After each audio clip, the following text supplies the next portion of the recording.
ವೆಂಕಣ್ಣಯ್ಯನವರು ಬೆಂಗಳೂರಿಗೆ ಯೂನಿವರ್ಸಿಟಿ ಕೆಲಸಕ್ಕೆ ಬಂದಿರ್ತಾರೆ, ವ್ಯಾಲ್ಯೂಯೇಷನ್ಗೂ ಏನಕ್ಕೋ. ಬಂದವರು ವಿ ಸಿ ಅವರಿಗೆ ಹೇಳಿ ಕಳಿಸ್ತಾರೆ, ನಾಳೆ ಸೀತಾರಾಮಗೆ ಹೇಳು, ಅವ್ರ ಮನೆಗೆ ಊಟಕ್ಕೆ ಬರ್ತೀನಿ ನಾನು. ವಿ ಸಿ ಅವರಿಗೆ ರೋಮಾಂಚನ ಆಗ್ಬಿಡುತ್ತೆ. ವೆಂಕಣ್ಣಯ್ಯನವ್ರು ನಮ್ಮ ಮನೆಗೆ ಬರೋದು, ಅವ್ರನ್ನ ಅವ್ರ ಶಿಷ್ಯರೆಲ್ಲ ದೇವರೇ ಅಂತ ಅನ್ಕೊಬಿಟ್ಟಿರ್ತಾರೆ.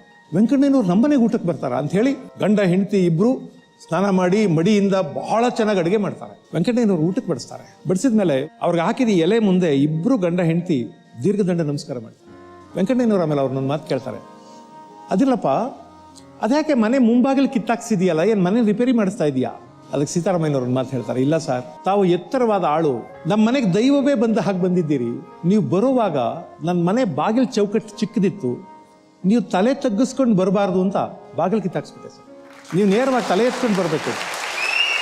ನೀವು ಮನೆಯಿಂದ ಹೋದ್ಮೇಲೆ ನಾನು ಬಾಗಿಲು ಹಾಕ್ಸ್ಕೊತೀನಿ ಸರ್, ಆದರೆ ಶಿಷ್ಯನ ಮನೆಗೆ ನೀವು ತಲೆ ತಗ್ಗಿಸ್ಕೊಂಡು ಬರ್ಬೋದು.